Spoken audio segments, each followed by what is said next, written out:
In this episode, we discuss why information is the bottom turtle in terms of resolution of the conceptual space.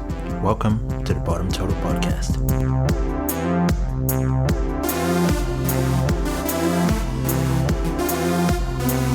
Hey everyone, welcome to another episode of the Bottom Turtle Podcast.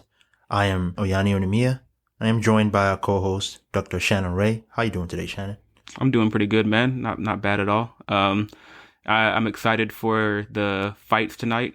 UFC. There's some fights tonight.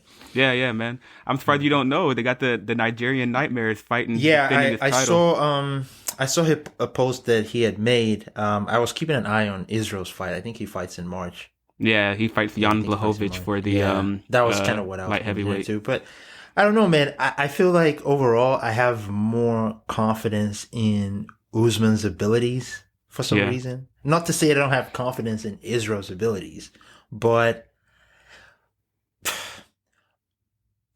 Usman is so disciplined that it will be tough to beat him.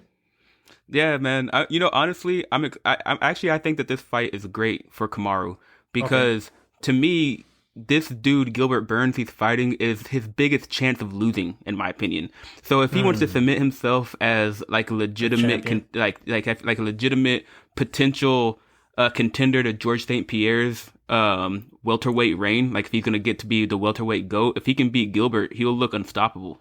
And I say that because Gilbert Burns, he has really good striking and really good jiu-jitsu, and Kamaru Usman's known for his wrestling.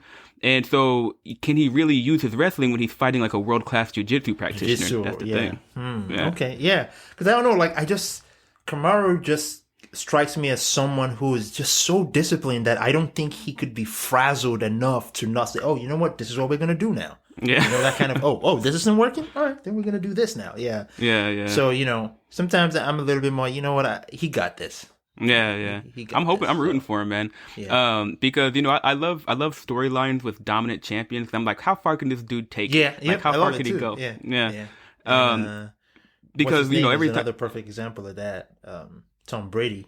Win another Super Bowl. I don't ever root for the champion to lose. Like, it's hard for me because I know what that feels like. Yeah, if I were the champion, I'll feel like shit. Wait, you say you know what it feels like in what sense? Like, if I were a champion, if I were in Israel's shoes, I would never want to lose that title. Yeah. I always just I always root for the champion. So to me, it's like, sure. Except for the night when Israel was fighting Robert Whittaker, we weren't rooting for the champion then. That was a good fight, though. Yeah, he got demolished.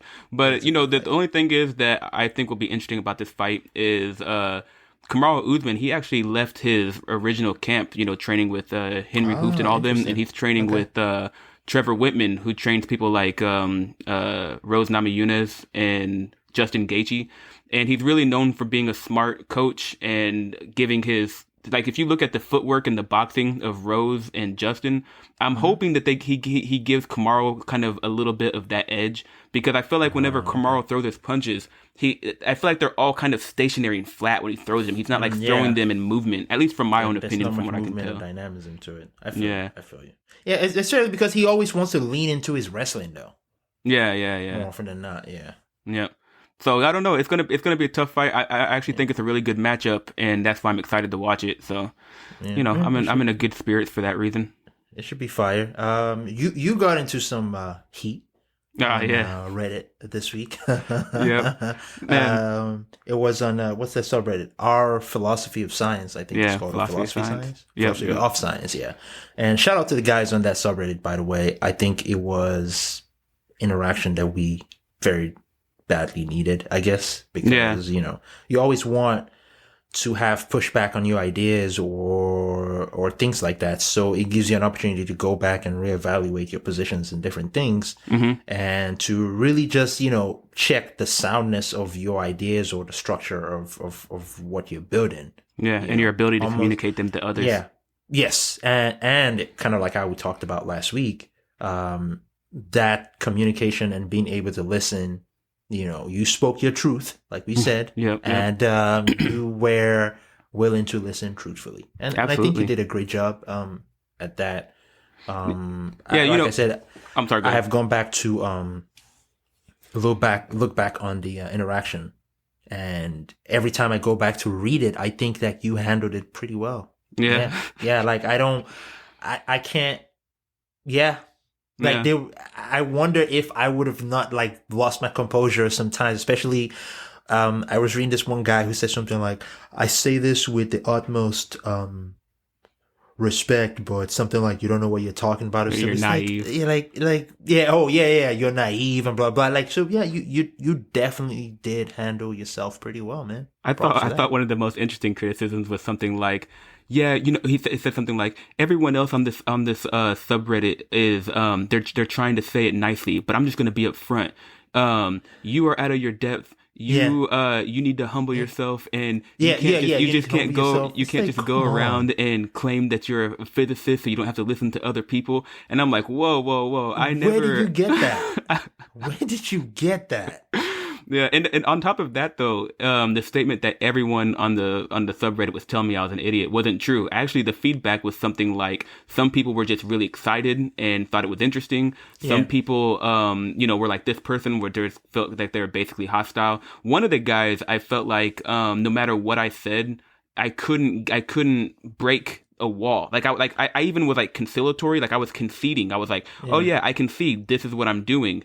And I felt like no matter how much I tried to communicate in my responses, that I was willing to take criticism. And I think that's just typical Reddit conversational skills just spewing out, because typically when I go and read some topics on Reddit and read through the comments, you get comments like that where, it's obvious that this person who's responding is not willing to, or, it could be the person who posted the question or whatever, is not willing to take the time to really consider this person's position or consider this person's truth and actually have a decent enough response that doesn't include, you don't know what you're talking about. Yeah.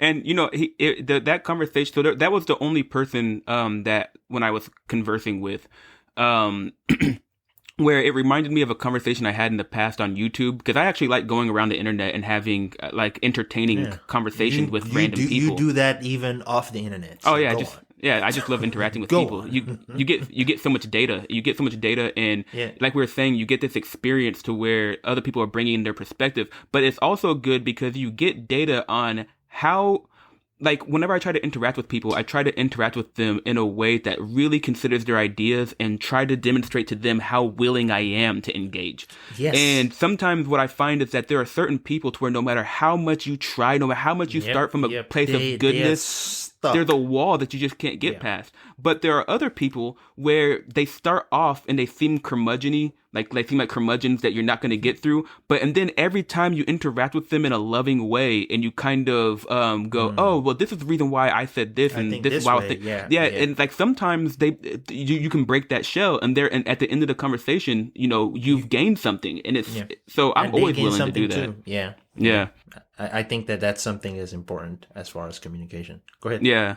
Well, and another thing about that, those interactions is I didn't really take it personally, because when you're moving on the internet and you're talking to people, they're always just interacting with a model of you based off the little bit of data they've gathered through some interaction, like what you've posted or what you've said. And so they're never really attacking you, the true you. They're always attacking the model of you that they have of you. Yeah. And so, when I came into their space and I was saying things about, we have this Bottom Turtle podcast and we're basing our ideas of truth on the scientific method to build this objective language. These are a lot of loaded terms that when they hear them, they're like, oh, listen to this fucking guy coming here thinking, and so thinking that he's going to show us off. Yeah. And for me, I'm going into it just enthusiastic to share my ideas. I'm just really excited to kind of, put our ideas out there. And so when they were challenging me with certain ideas, like they were thinking that my argument sounded circular. And so they'd be like, this sounds like a circular argument. And, I've been working on these ideas for years. My friends, the people I interact them with are people like you, people like Eunice, who, she has a master's degree in English, and she studied some of these philosophers like Derrida and stuff like that. And I've been having conversations with her about these things for years. I'm having conversations with my colleagues who are all PhDs in physics, mathematics, all kinds of people. Regular folk. Yeah, regular people. Yeah. And so I respect these people a lot, and I've been having these conversations with them for years. So if I feel like one of my friends is a logician, I feel like if I had ran into like an obvious circular argument, someone would have pointed it out a long time ago. And so when you claim to me that this feels circular to me, you don't understand that on the other side of this wall of the person you're talking to, they have all this data to where just your whim is not sufficient for me to go, oh shit, this is circular. You're like, well, my response is, I doubt it. You know what I mean? I'm willing to hear you out, but I doubt it. Yeah, there's work to do. Just like I can't expect you to be convinced by what I'm saying right when I come here. You can't expect that the opinion of some random person on the subreddit is enough for me to go. Yeah, it wasn't as though I was. Yeah, it wasn't as though I was like, oh, there's no way this is circular. I was like, yeah, I doubt it. I don't think that we're having a circular argument here. Yeah. You know, I really doubt it. I think, and it's useful that we address that in this podcast because, you know, every time we close out this podcast, we always go, you know, yeah, if you have any, you know, questions, if you agree or disagree, let us know. So, you know, now we found a group of people who, you know, disagree or didn't quite get it. And, you know, they let us know. Yeah. And I think that it's useful that we address some of the things on there, some of the things that were discussed on that thread, because it's kind of illuminating, especially because this is a whole other field of science, a whole other perspective. With our ideas now, from a whole other perspective, and you know, we definitely need this data. And you know, I'm wondering, one of the first questions that I guess I'm going to ask you to answer, you know, as the physicist in this room, is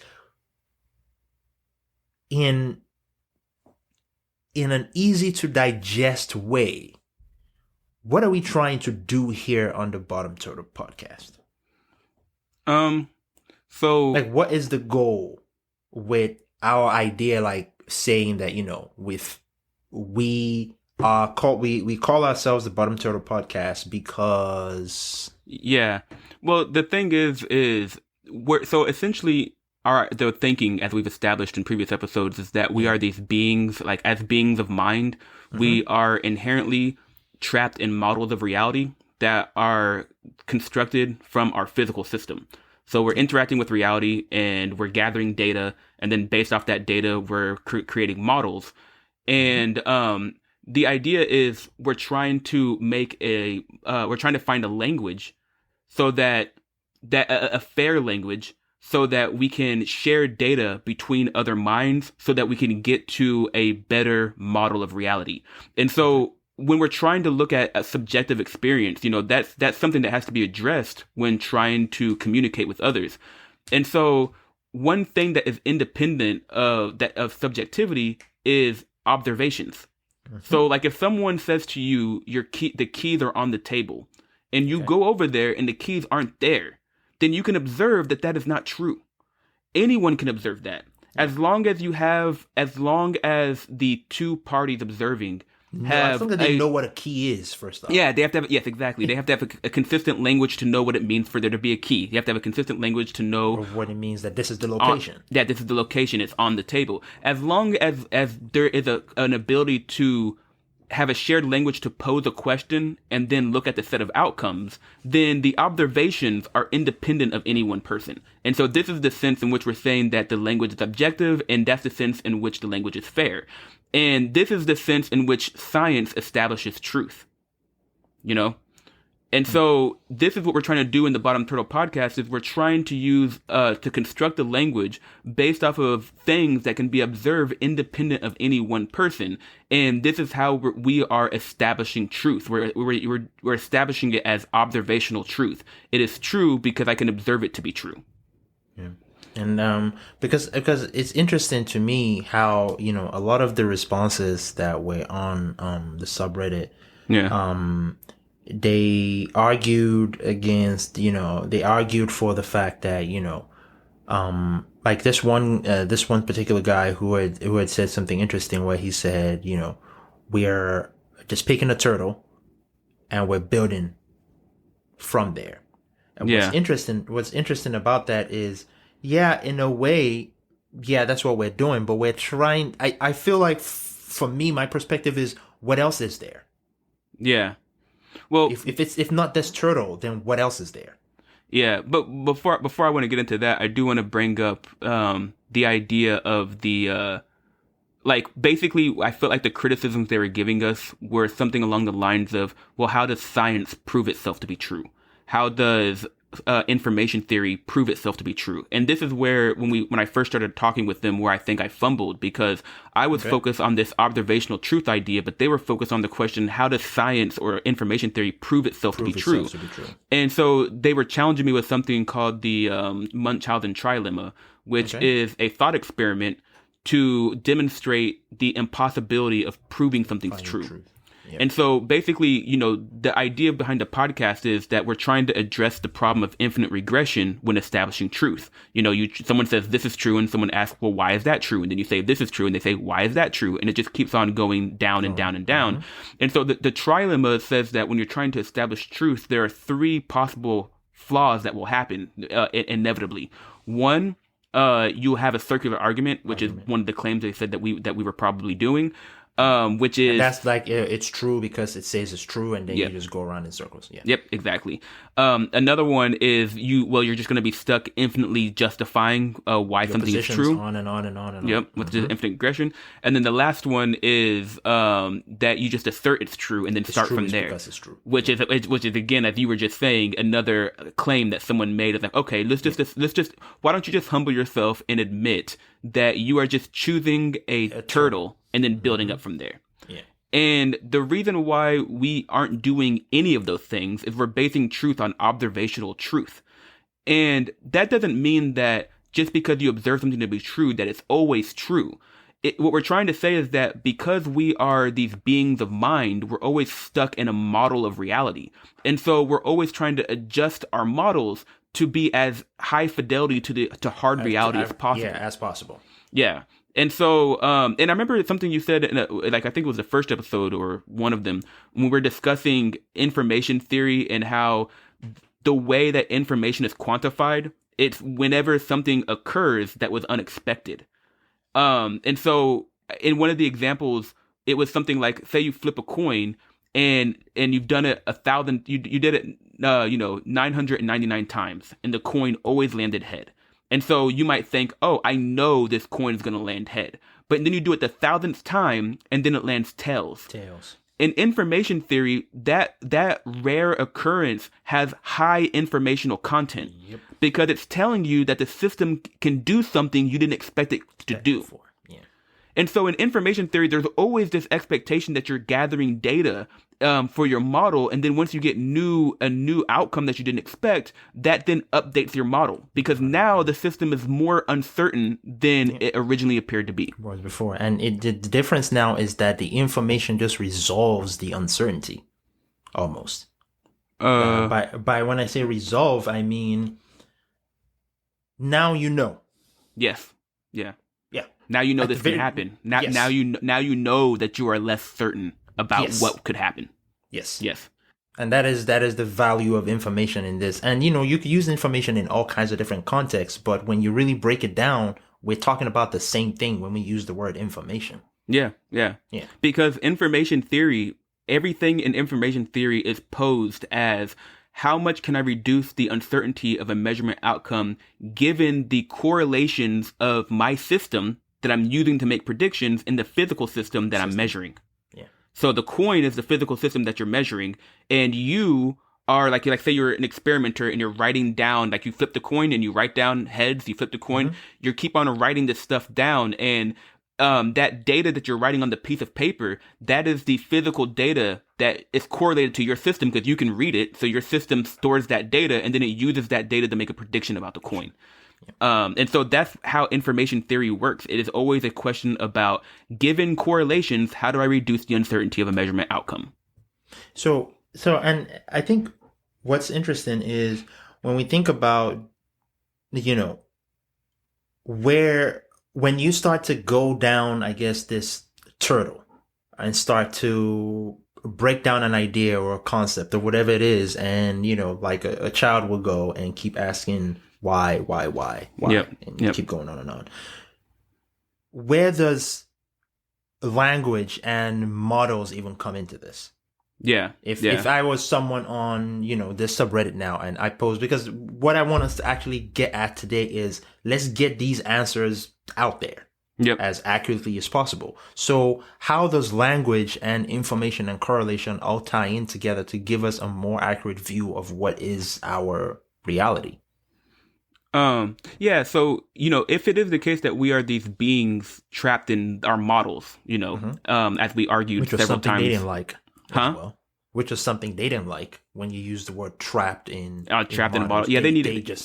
It was a matter of, I feel like some people asked me to clarify what I meant by that, and essentially at the end of the day, I'm trying to say that we're stuck using language to imbue meaning on things, and I don't think that's controversial in philosophical. It's not. context. Yeah, I was surprised that they took me, and I guess a lot of people brought up the idea of the mind body duality and all that other stuff. It's like.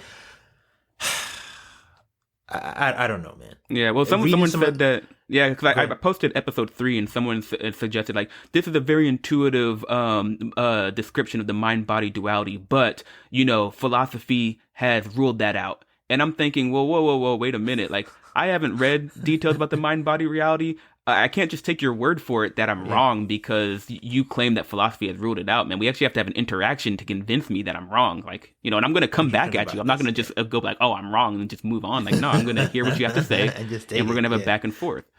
But yeah, the fact that we are these minds trapped in our models of reality, this is how language comes into play when trying to understand what is truth. Because when you're asking the question, what is truth? What are you asking is the truth? What else could you, like, it's a qualifier. Things are true or they're not true. This is the truth or it's not the truth. So what is the object that is or is not the truth? And to me, that object is the model. It is your model. What is your model, true or is it not true? That's the question. Is this model the truth of hard reality and how hard reality functions and what hard reality's actual state is? And we're here, we're trying to say that is the extent to which we can talk about truth because we are these things trapped using language. That's what we're trying to say. And what was interesting that, I wish that we had, spoke about is when you continually ask the question, why, and you keep going down, what happens when you hit that bedrock? Yeah. Or how do you establish that you're going down, and then how do you establish that you've hit a bedrock? And I think for a lot of people on the subreddit, they were stuck in that at that point because we're saying information is the bottom turtle, and then they're asking the question, why is information the bottom turtle? So at this point, what if we break that down even further?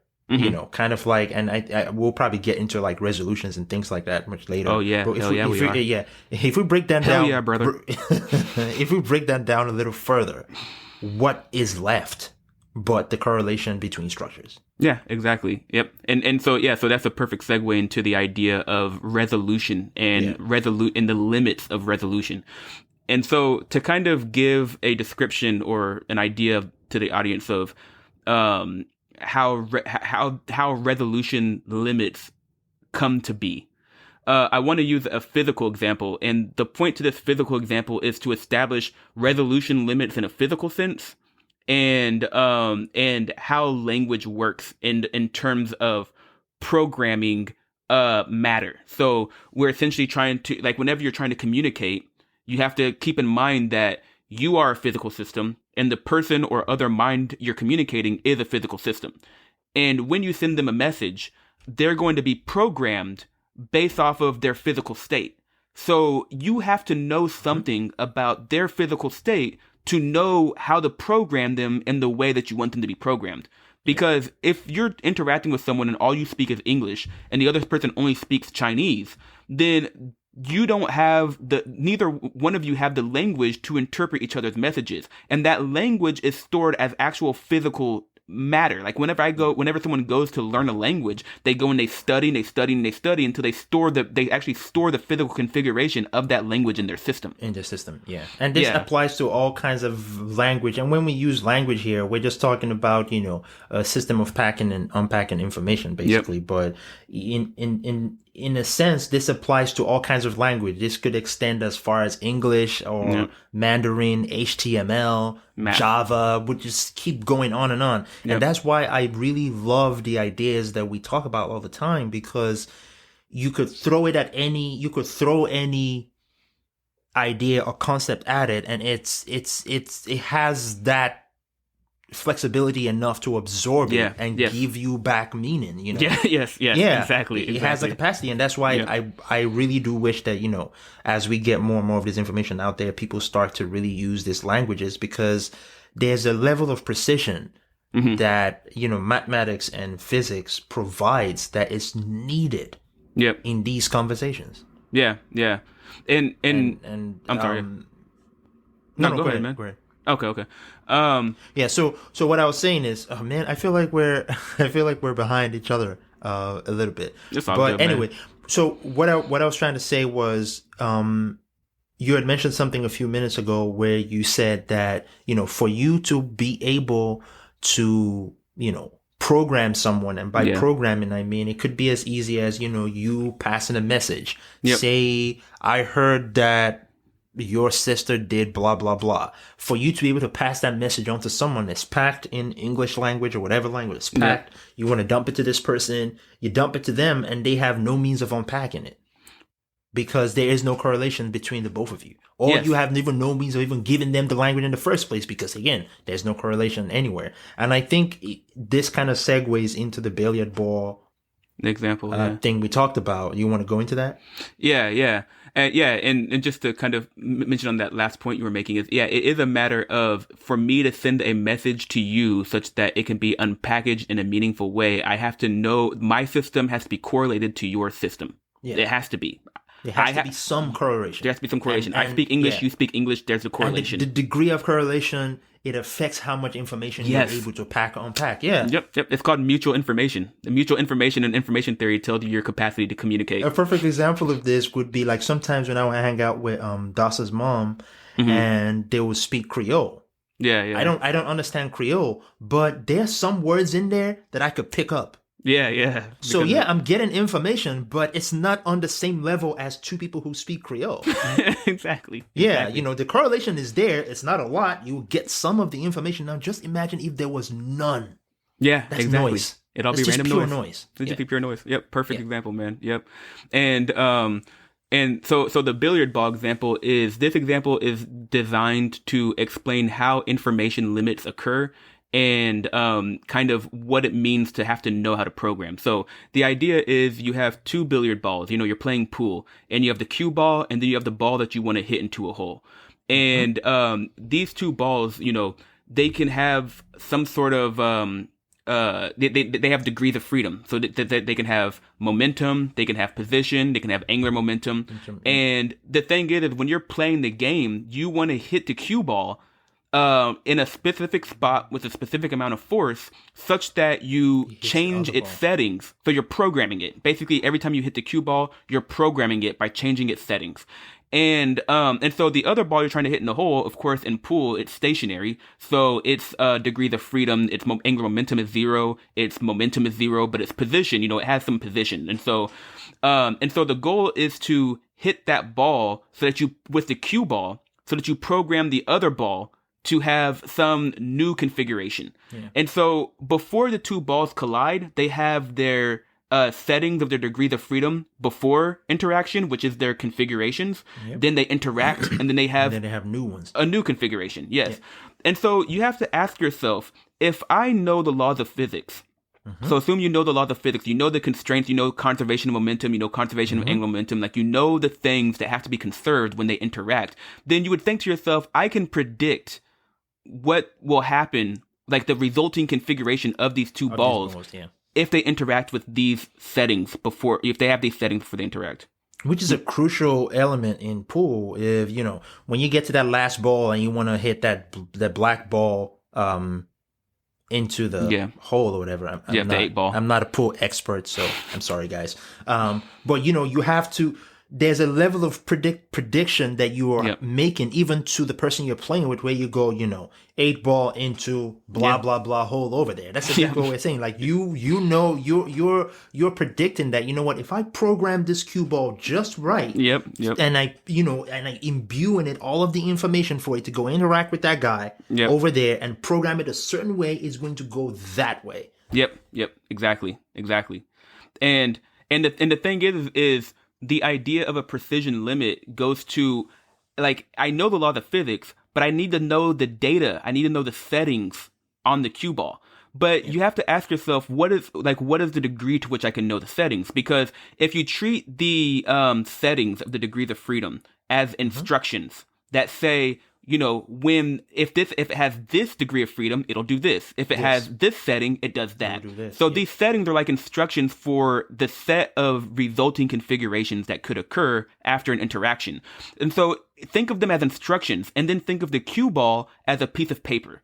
And so you have to write the instructions on the cue ball. But it over there. Yeah, you have to write the instructions on the cue ball, but you have to there's only so much paper for you to know the settings of the cue ball to infinite precision, such that you can know what will happen to infinite precision. You have to have infinite paper, or there has to be an infinite amount of matter. There has to be an infinite amount of matter / energy in the cue ball to store the instructions. But of course, that makes no sense. You'd have to claim that there's an infinite amount of energy at any given point in the universe to be able to predict anything with infinite precision. And so what that means is that there is a limit to what you can predict the resulting outcome will be. There's a limit. And that limit is set by your by the precision to which you can know the settings of the ball. And so whenever you are trying to predict what will happen, you're not left with an exact point, an exact knowing of what will happen. You're left with a symmetry, a set of outcomes that can occur, where that symmetry occurs due to the fact that after a certain digit, like say the momentum is 1.4567327, there's going to be a certain point where you run out of digits, and then every digit beyond that, you have no clue what it's going to be. There's just a symmetry of possible numbers that those could be. You just don't know. And so you're always left with a limit, a precision limit to where you can know, to what you can know what the resulting outcome will be. And it is my opinion, like my working model as a quantum physicist, my working model of quantum physics is what quantum physics is. It's an information limit. You run out of information. You just run out. There's no more. And so this kind of gives an example of how you can establish an information limit, but it also gives an example of programming something based off of knowledge of, the state of the thing you're trying to program. Where in this sense, you can imagine the person playing pool is the messenger. You can imagine the cue ball is the information, is the message that you're sending. And then you can imagine that the ball that you want to hit in the hole is another person that you're trying to communicate to. And you want to know, how do I hit that cue ball so that I program this person in a specific way? Yeah. It's beautiful. Yeah. It's beautiful, especially because it ties in so perfectly with the interaction that you had with the folks on the subreddit, because we were talking earlier about how, you were trying to shoot this proverbial cue ball of messaging about our podcast to these people. Yeah. But, you feel like you did not have the right settings to know, like how can I hit this ball in such a way that it would do exactly what I want when it gets to the other side? Like, what information do I have to send over for it to make sense over there? Yep, exactly. And I did not know. I did not have the proper correlations. My physical system did not have the correlations, as anyone who goes to that subreddit and looks will see. They'll see. Yeah, but I think it was interesting. Like I said, your interactions with them, I loved it, because I think that you were very genuine and you were obviously ready to listen to them. Yeah. It seemed like a lot of the, brushing off or brushing you off was mostly from the other side. But, you can't really get too mad about it because it's like, yeah, you stumbled into that space. Yes, exactly. Swinging your, whatever around. And, I guess, they didn't like it too much. They weren't too happy with it. No, you got to be careful with that. And the thing is so with this pool ball example, we've given an example of how you have a limit of resolution in a physical sense. So to try to communicate why, like, one of the guys said, I don't know if we've mentioned this already, he was like, why don't you humble yourself and admit that you are just picking a turtle and building up from there. Off of it. And okay, I mean, fair enough. Okay, fair enough. That is exactly what we're doing. We're starting with the turtle and we're building our way up from there. But now we want to change our claim that it's the bottom turtle in the sense of, but are there any other turtles beyond yes. that? Is there any resolution? Just in the sense of the pool ball, is there any resolution higher than talking about things in the context of information? Can you break things down further than talking about correlations between structure? Is there anything beyond that? And the way that we want to kind of communicate this is, first we want to communicate to the audience what it means for a language to have higher resolution. And so to do that, we want to use this example of imagine there's someone who lives in a village. And this village, it has 4 seasons, and they have a shaman, and the shaman tells them it's winter time, and everybody says, "Oh, okay, it's winter," and they just keep it moving. Well, yeah, it's not only that. Yeah, the people say, like, they have a part in their model that says when winter comes, it snows. Snow falls. That is a statement in their model. In their model, they want to predict the future. Winter is coming. It's going to snow. That is a claim, and that claim is either true or it's false. And assume that in this particular village, every time winter comes, it does indeed snow. So up to their observed data, that is a true statement. And so now let's try to imagine that statement said with a higher resolution. Yeah. So instead, imagine that someone in the village, they say, this village is on a planet called Earth. Earth has an axis that it rotates on every day. So, it has this axis that it rotates on. And also Earth orbits something called the sun. And so in these orbits, when it's rotating around its axis, it has a cycle. And we define the cycle for when the Earth rotates, when it comes back to its beginning. So it starts at one point and then it rotates and comes back to its original point. That means it completed a cycle. And that's the same way that you define cycle in terms of orbiting the sun. And then they say that, the Earth is this axis that it's rotating on, it's tilted with respect to the sun. And so as the Earth is moving around its orbit, around its cycle, there's a certain point around its cycle where the north is tilted more towards the sun, and then you get summertime. It depends on the tilt, basically. Yeah, exactly. The amount of sun that the Earth gets depends on the tilt and its location on its cycle around around the sun. And so then you say, the statement would be, when the Earth is at a specific point in its orbit around the sun, it gets less sunlight, which results in a climate change, which causes it to snow. Yeah. Which is essentially the same statement as when winter comes, it snows. But the difference is that statement is now couched in a celestial model. And so that celestial model, it's correlated to the concept of what a sun is. That model has to have a definition of a sun, it has to have a definition of Earth, a definition of an axis. Yeah, there's way more information and it's correlated. So then that one statement, which is when winter comes, it snows, has been taken and put into a larger language in which it is just one aspect. And now that statement is correlated to all of the structure associated with the celestial model. A more interesting way to pose this question would be, what is winter? The first answer would be winter is snow time. This is correct as far as people who live there. Winter is snow time. Yeah. Done. That's enough.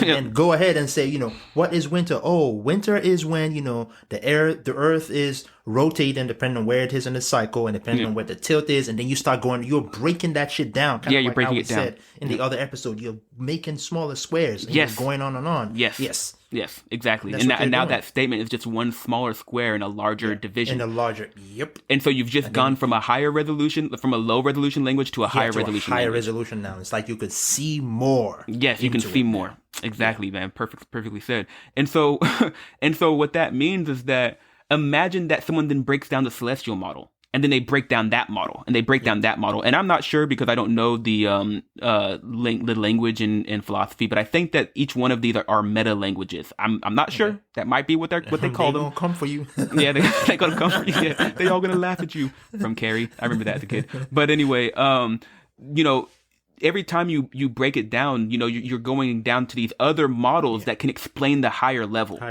So now, remember what we were saying earlier, that we are minds trapped using language. And then you have to understand that language has to do with knowing correlations between structure so that you can pack and unpack information, so that you can pack and unpack, meaning. So you can pack meaning and unpack meaning. And then you say, well, what is language? And then you see, oh, language only works when there's correlation between structure. What is correlation between structure? It is information. And so that's it. And so in that case, we are arguing it's the bottom turtle in the sense that from that concept alone, every single language that can be used to imbue meaning, that can have an evaluation of truth or not truth, every model is going to be at its core, if you break it down, a discussion about correlations between structure. Yeah. And I think that was what people like the Occam's beard guy was missing, because what you were trying to get across to him was, we're saying this is the bottom turtle, but the question really is, what else is there? Yeah, there's no more resolution. If you break this down further, like you can't break this down any further, because we've gotten down to just finding correlation between concepts and ideas and structures now. That's it. And that's it. And that's what we do as beings of mind. Yeah. Yeah. And so that's our argument. That's our response to the criticism. And to kind of hit this point home one more time, I wanted to talk. Let's do it, man. Now we're going to talk about movies. So when I was in grad school, when I was an atheist, I remember I would think about the question: what would someone who was religious have to say to me or show me for me to start believing the religion is true? Because I think about that all the time. Yeah, I still had that conversation last week with someone. Oh, for real? Yeah, I said, what would I have to see? Yeah, what would have to be done? Because I'm not just going to go in when someone comes and tells me they're religious, please, like, oh, you're full of shit, and then just go away. No, I want to know the truth. So if you have something that can convince me, I have to determine what it is you have to do to convince me. And so the way that I kind of thought about it was, there was this, I used to give this answer before I had this information theoretic point of view of this, using this example of this movie called Jugface. And in this movie, there are a bunch of hillbillies that live in the middle of nowhere, and they worship this hole, this muddy hole. They worship it. And in their worldview, this hole, if you're sick, no matter what illness you have, you can go into the hole and pray to it, and it will heal you. Like like a Star Trek episode. Oh, is there a Star Trek episode like this? Like that? Yeah, I think I want to say it's Voyager. I haven't watched as much of Voyager. I need to watch more of that. I think it was in Voyager, yeah. I've been on a Star Trek kick. But yeah, there's the same story. There's a hole, and they go in there, and he gives them ideas. Don't eat this. Do this. You're sick. Do this, and whatever. Okay. And there's one person who the hole communicates with. It's the same thing. Oh, okay. Yeah, it's a Star Trek thing. So then, the idea of this hole is that you go in there, it can heal you and all this stuff. This is their claim of how reality works. And so they also claim that the hole communicates to a specific person, that picks a person within the village, and it sends that person images, and every once in a while it'll send them an image of a person in the village that needs to be sacrificed to the hole. And if they don't sacrifice the person to the hole, then people will just start randomly dying. And so that's their claim of how reality works. So in the movie, they put people in a hole, it heals them. They don't sacrifice the person, and then everyone starts randomly dying. So basically, their claims have consequences that can be observed. And so once you start seeing that everything they say happened, then you go, oh shit, that's true. That's probably true. Yep, that is true. And so that's how you start establishing truth from an observational perspective. That's how you establish observational truth. And so one thing to really land this home is, what would I have to, like, if someone came onto the earth right now and said that they were God in human form, and they had to do something to prove to me that they were, what they would have to do to convince me is to be able to predict the future outcome of anything with infinite precision always. Yep. To never be wrong ever about the future. They could literally tell me every winning lottery numbers to every regional lottery in the entire country. Yeah, every single time. They never. It's gonna rain. Like they could say something like, it's going to rain at, you know, not only they're gonna 307. Yeah, not only they're gonna rain at 3:05, it's gonna rain at 3:05.24678, and then you go and you have a device that can actually measure that at precision, and then you look at it and you observe, and it does it exactly at that point, and you're like, holy shit, this, and they're never wrong. And they're never wrong. God. That's God. And the thing is like, imagine that this person, they're making this prediction with a model. So they actually have a model of reality that they're using to make these predictions, you know, when X, then truth. Y, because of Z, where Z is the model. It's the thing that explains how X becomes Y. And so Z is the context. And so imagine that this person is just reading off this model, and that's how they're predicting the future. Then that model, you know, again, because of language, you have to be able to predict the future, you have to have correlations between structure. That would mean that this thing has to be correlated to the entire universe to be able to predict everything. So it would be correlated to the entire universe, and it could predict the future always. Then that model would be the truth. Yeah. What else is there, man? Like, what else is there? And that was all I kept telling myself when I read through your response. Like, what else is there, guys? Yeah. Like, if you want to keep referencing the infinite regression problem, that's great. But we're trying to say, okay, what else is there? If we break this thing all down, like if we, cut it up into smaller and smaller squares, we're going to hit the rock. Yeah. And that bottom right there is information. Yeah, exactly. It's information. What else can you? Yeah. How else can you pose anything other than? How else can you pose anything? Yeah. And I think I feel like sometimes the biggest problems I find people have with these ideas is simply because of how simple it sounds. Yeah. Well, yeah. Like, we're claiming that we have an idea. Complicated enough. It sounds not complicated. Yeah, because we're basically saying, anyone who comes to you and is like, hey, yeah, we can build the entirety of conceptualization from one idea. You're gonna be like, yeah, you are full of shit. Yeah. And I understand that. But that's the point of the podcast, is to make our arguments for why we say that. Yeah. Like, I mean, we're 8 episodes in and we still have barely scratched the surface, because this shit's gonna take forever. Because we can tie in every concept or idea into this whole bottom. We can build it up right back from there again. Yeah. And but I think overall I'm happy that the interaction happened. I think that we need more of that, like we always say at the end of the episode, which we should probably kill it right here. If you think we're full of shit, let us know. Hey, if you think we're full of shit, let us know. We're excited to hear about it. We want that data. I don't want to walk around the world, with this model of reality that is so far from accuracy. It's madness. Like, I want to know, what you think. I want to know your positions on it, your ideas. Yeah. So, let us know. Let us know. Do you want to do the plugs? I'll do the plugs. So let me see. I'm an amateur at this. So if you want to contact us, please, we do have a subreddit, the Bottom Turtle. It is called the Bottom Turtle, the Bottom Turtle, right? Yes, we have a subreddit, so if you want to ask any questions, or you want to communicate, or you want to interact with these ideas, please go there. You want to just tell us we're full of shit. Or you want to tell us full of shit, that's interacting with them, So you go there, to tell us that. We are on Instagram, Twitter, and Facebook at the Bottom Turtle.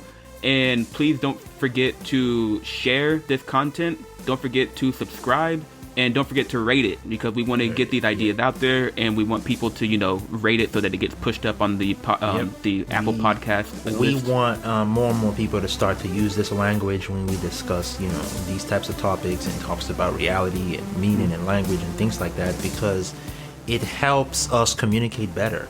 I think so. Because we have shared data that we can build on now. So let us know what you guys think. And as always, stay turtling, my friends. We'll catch you guys next week. Peace.